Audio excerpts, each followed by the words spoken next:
tomorrow or something of that nature. That phone call, the one with the great news, is offering you a new start, a fresh start, a new opportunity, better paying job, or any job at all, or the contract, or someone's going to pay you for a job, or someone's owing you is going to pay you, whatever it is. Have you got that call yet? If you haven't, keep working at it. Keep working smart. Keep believing. Keep working hard as well. The phone call will come. That referral will come. That opportunity will come. That opening will to the polling unit, and you vote persons you believe are sensible, reasonable individuals who understand what the challenges are with the country or with the state or whatever else they're trying to govern, or with lawmaking in the country, and you vote for them, and hopefully the majority are sensible as you are, and those persons win elected positions, and then they get into office, and you don't stop there. You continue to hold them accountable, and then they formulate the right policies, they implement the right policies, and guess what? Life is better for you. It's a win-win situation, really. It's a win-win situation. Can't go wrong with that. Can't go wrong with that at all. So the elections are just about here. Next month, really. Next month, late next month, March. Vote smartly, vote wisely. Don't vote for oil and seasoning cubes. Don't vote for empowerment. The empowerment will not come again for another 4 years or 8 years, as the case may be. Vote sensibly. Vote sensibly. Your future depends on it. Your future depends on it. You're welcome again. From now till 7, discussions continue. And yes, you're back at work. Most people, I believe, are back at work. Don't look in this direction. We never went on a holiday in the first place. But you're back at work. How does it feel to be back at work? And with the astronomical price of petrol these days, it's unbelievable.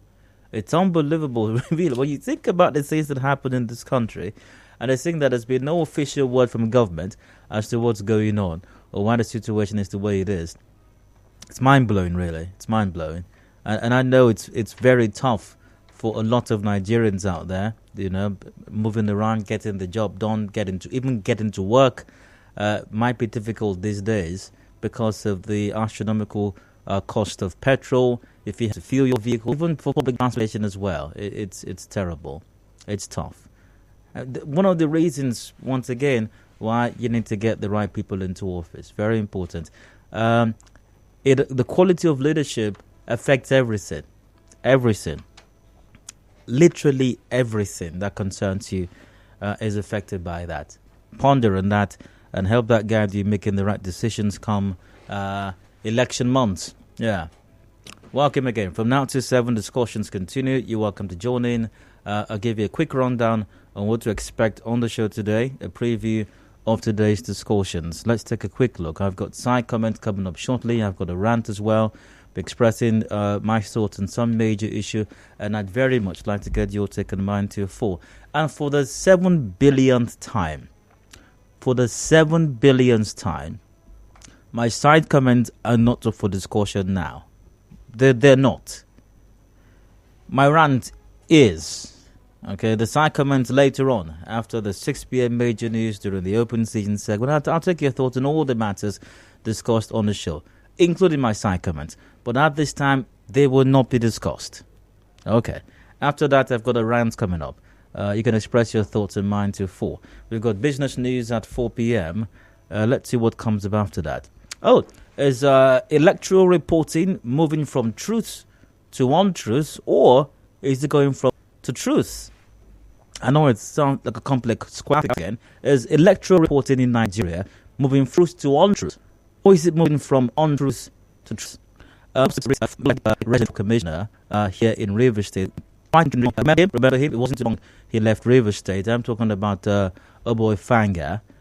Came across an interesting piece that he wrote quite recently on the subject matter. I believe the piece is captioned "Need for Greater Professionalism in Electoral Reporting." It is an interesting read, and part of it goes information on the election. The media space has therefore provided a higher number of sources of information during elections.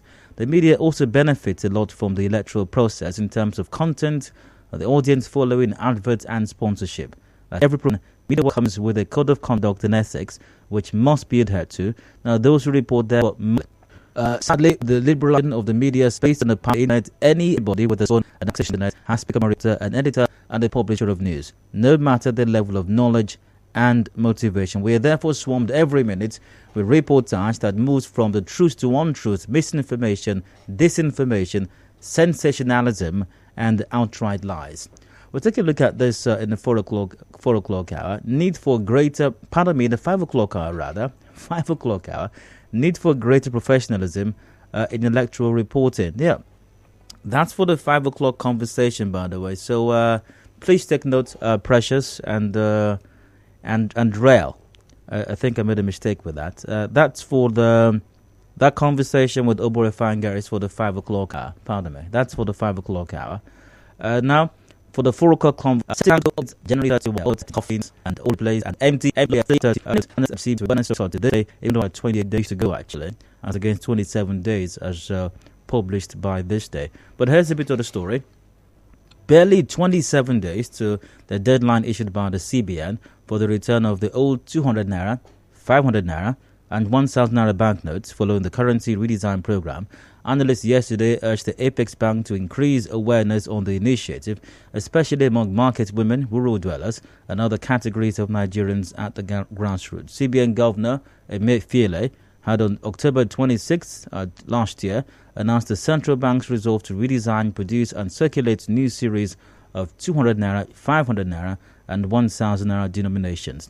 Emefiele said the move would help to manage money supply, tackle currency counterfeiting, and terrorism, among others.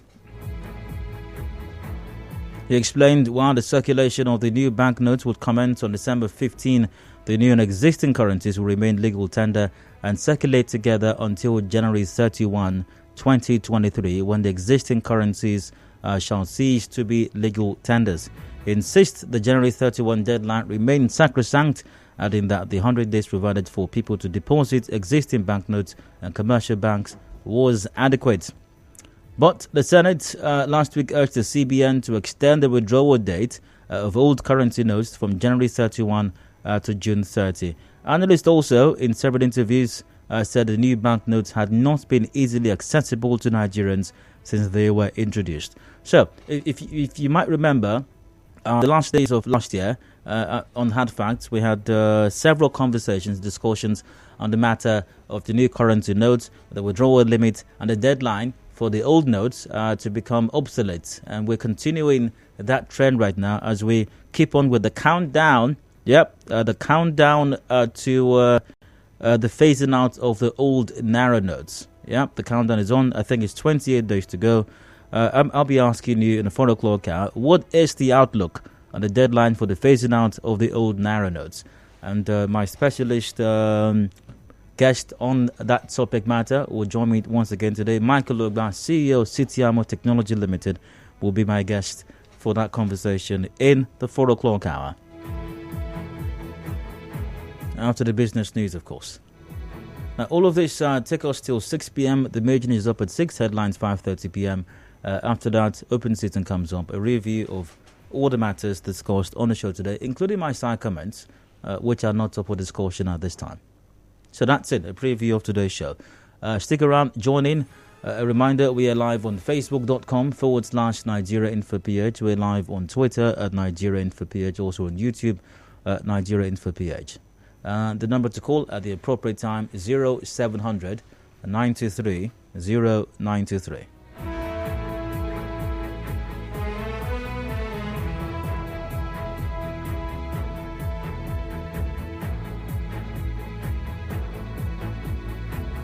And how about we kick things going with some side comments, random stories and random thoughts that caught my attention earlier as I checked out the news today.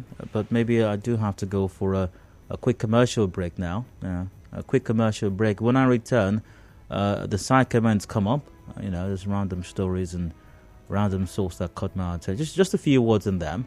And we move on to today's rant. Deeply stay tuned. Hard Facts returns in a bit.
His party's presidential candidate, a move which, interestingly, many have tagged as anti-party.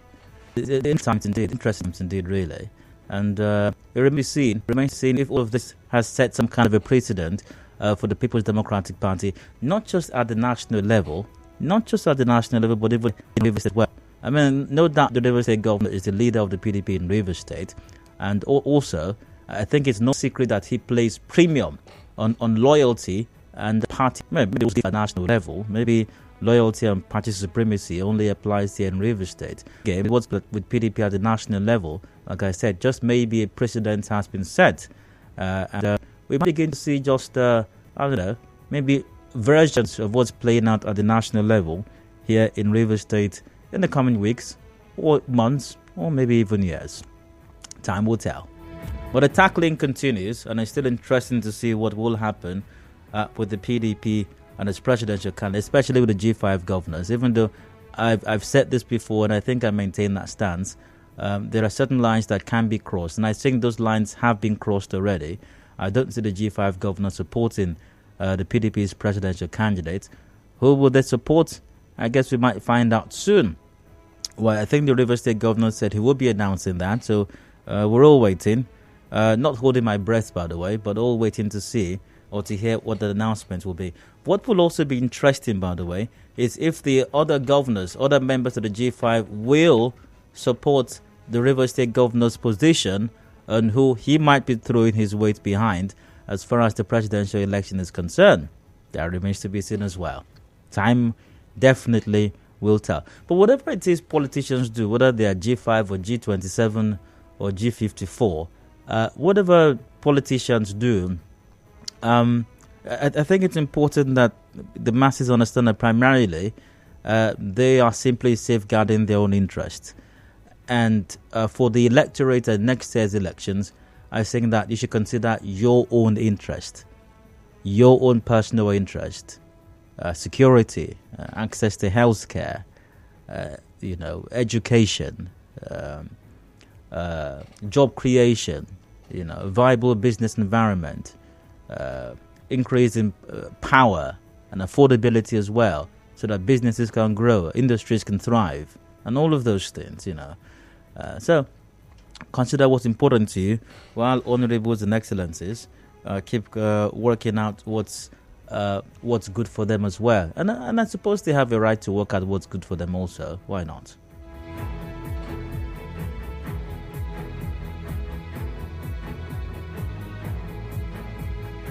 And everybody's still talking about, the Rivers State governor did this, didn't do that, and there's a lot of back and forth about former President Obasanjo's endorsement of Peter Obi, and he's worthless, he's not this. Oh, he said the right thing, he's a great guy, Obi is the best thing since sliced bread. And a lot of that will go on. There's going to be a lot of regarding that. And the presidency, unsurprisingly, they did no point, has reacted as well, saying that former President Obasanjo is frustrated. A statement by Garba Shehu, presidential spokesperson, said that the president is jealous of the current president. Well, He did not disappoint as far as the press response is concerned, no doubt about that. But then again, time tells everything, doesn't it? Time tells everything.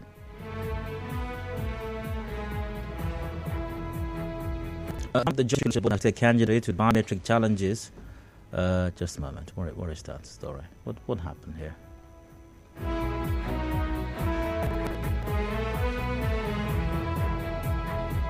All right. JAMB has directed candidates with biometric challenges during registration for the 2023 UTME to come to its headquarters in Abuja. JAMB gave this directive in the latest edition of its bulletin released yesterday. The examination body said candidates who encounter biometric troubles will be present at its headquarters in Abuja, where they will also write their exam. Now, I don't know. I have a big problem with this.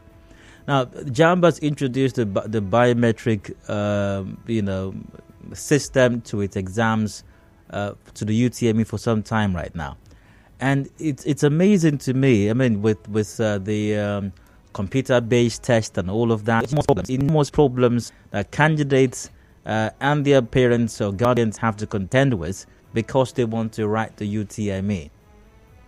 Why can't we just sort it out? Why can't we just figure out a system that works? Is that the most difficult thing to do?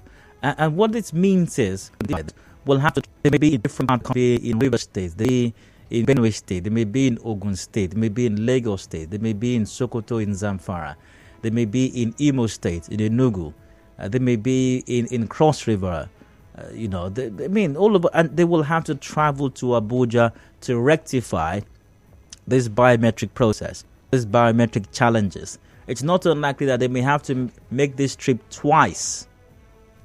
Maybe it's the biometric issue. Maybe, second one to actually write the examination. We're talking about traveling to a bank and probably maybe traveling back again. The extra cost to the parent guardians. How about security challenge? Maybe have anyways.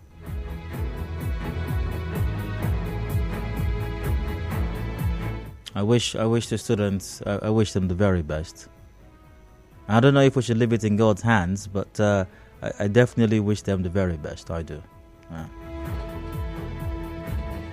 So I think that will be it for today's side comments. Is that it for today's side comments? Let's see. Do I have any messages over here? Let's see. Dial. When we massacred Newcastle later tonight, tomorrow's Arsenal moment should please present it. Sipping your tea with dignity and honor. I'll be learning and sipping my tea as well. Our gunners full. Dial, please give us a comment. Yes. Please give us Arsenal moment to build up for our community. We the people are demanding that from Hachi. All right. Good afternoon and happy New Year today. Arsenal, the second loss. Newcastle will something about to know. Okay. Well, the people, the lovers and the haters identify that something profound is happening tonight. As Arsenal will be chasing up table. Currently, first position with 43 points. That's give us for it. They have demanded it. World leaders are wondering when it's going to happen. Even criminals are waiting for it to happen. They lost their even Man City, it's quite shocking. It's the moment. I will not depend of it. So let's all enjoy a moment as we build up momentum to Arsenal's from the tonight. I'll be back in it for today's rant.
Hello and welcome back to Factor Info Talk. I'm Dio, happy one. And I'd like to rant for just a bit. Something in my mind, I'll be expecting some thought, and you're very welcome to express thoughts of mine all the way till 4 p.m. Yeah. Now, one of and I think I must have said this like a gazillion times, really. Maybe it might even sound like a slightly broken record.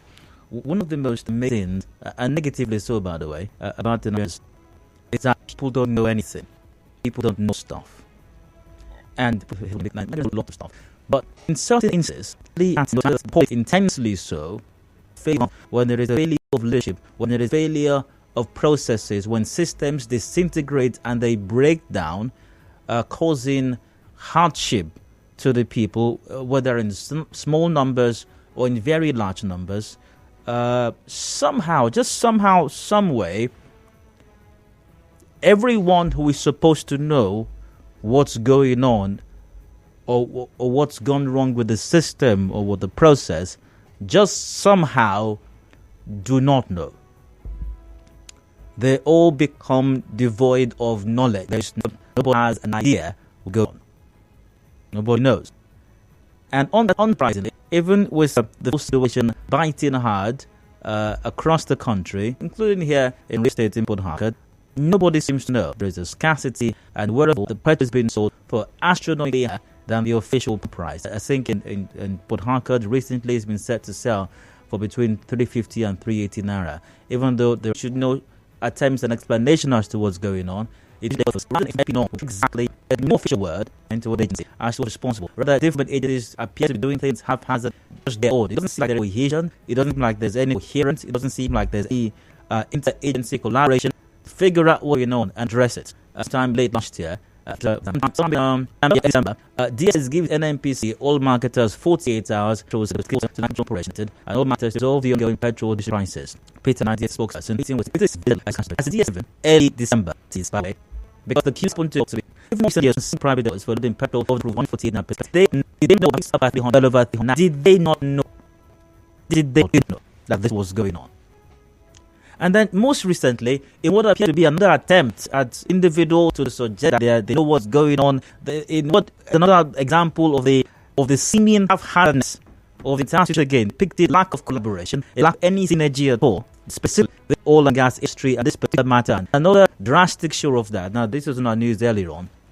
Chairman of the Petroleum and Natural Gas Senior Staff Association of Nigeria, PENGASSAN, Port Harcourt, Peter Onita, is optimistic that the ongoing petrol situation will end this weekend. What is this? Peter brought it as a prayer point.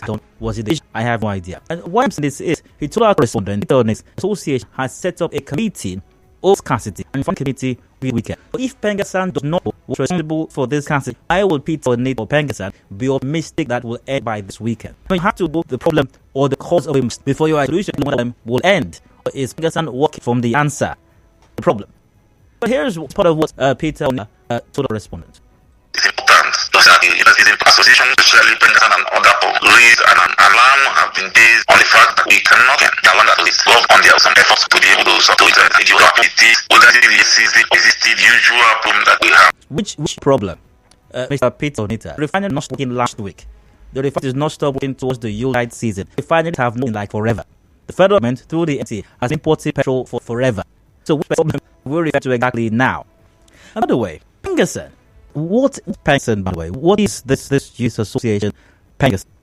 Take a look at PENGASSAN, just like in Fulham, a Natural Gas Senior Staff Association Nigeria, who are members of PENGASSAN. You become a member of PENGASSAN. Membership, this is from PENGASSAN's own website, by the way, PENGASSAN.org. Membership is on from senior staff, maintenance, organizations with the petroleum, natural gas, petrol, and allied industries. This is regardless of race, gender, or religion, provided he or she of Israel. Once membership is drawn from senior staff, middle management, chemical, and allied industries. This tells me, possibly government agencies, the NPC, marketers, these, you have membership drawn from the organization player within the oil and gas.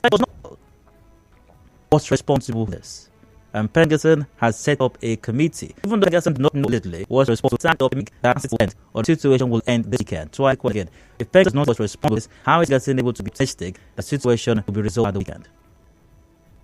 So the DSS is usually an ultimate that nobody seems to have today. NMDB, what do they call themselves again? MD shutting down private depots, even though they're selling way above the pub right weeks now. But somebody at NMDB just realized that's going on. I guess they are not governments, but they are made up of senior middle management in all of the various organizations within the industry, and even they don't know what's going on. Now there is a meeting to find out. So who's what's going on? Has an idea what's going on. I imagine PENGASSAN believes they are well, and this whole situation, it's probably best for DSS also PR depots, all the state government organizations regarding what exactly is responsible for this city and the astronomical price of petrol at this time. But what about the case hopefully, every time here, when people know, when people identify that they ought to know and do know, preferably if these changes they don't happen in the come as time, they know as soon as possible and the profession. On Dr. Amaran, thanks for listening. Hope you went. Your take on line 3 on Fox here in the page. You're on Twitter, in for this via the channel. But all is that do please have to read it.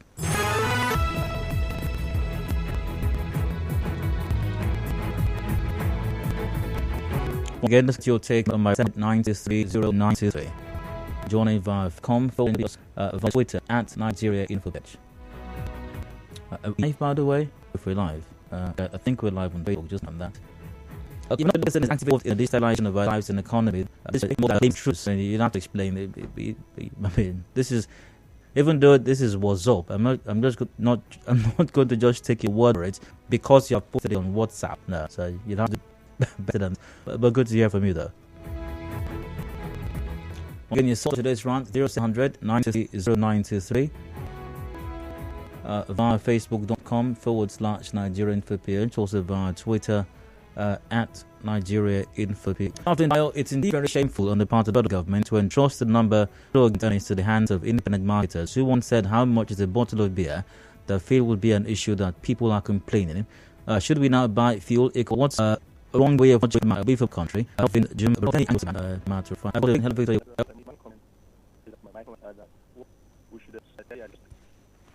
efficient president. My president is the minister. The last Christmas we spent in hardship will be that of 2014. What Nigerians went through in the last 2 weeks is worse than what Nigerians went through in 2014. So please, I would, for me, my opinion is that place the blames where clearly the blames ought to be, not on the doorstep of PENGASSAN, but on the doorstep that the blames be. The responsibility belongs to the government as far as ensuring the supply of petrol in the first place, and ensuring also that it is sold at the approved government price. So primary responsibility is government's, no doubt about that. But if you check the vision, once again referring to PENGASSAN's website, if you check the vision and the mission of PENGASSAN, where is that? The vision is, okay, let's leave the vision alone. Let's check the mission. Our mission is to protect the jobs of our members through engagement and promotion of legislations in the interest of the oil and gas sector and the Nigerian economy at large. So that's why we have unions. Unions exist also to protect the interest of their members and by extension the interest of the nation as well. So if PENGASSAN or any other such union really means to protect the interests of their members, who, by the way, would also have to buy these products at the filling stations or not buy them if they are not available, and by extension protect the interest of the nation as well, then I think PENGASSAN should be able to, is in a position to let Nigerians know what the problems are. That's what I think, by the way. Not what we say. Jokes is gone.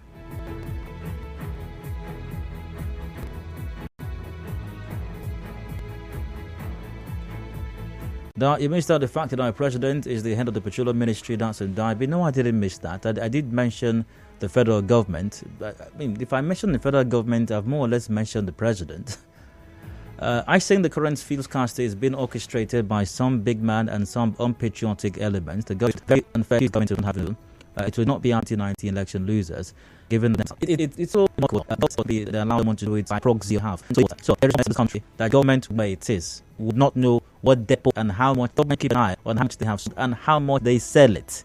There are agencies of government set up to do this, and how much the filling stations or the gas stations are dispensing it as well. There are agencies of government whose job is to do all these things. Really, I think we'll have to wrap up the conversation on that note. And where I think PENGASSAN comes in, maybe it's a quick analogy would help here, or something is wrong with healthcare system, and then the and discussions continue afterwards. We're looking at the deadline for the new Naira notes. Stay with us. Reach out, be informed.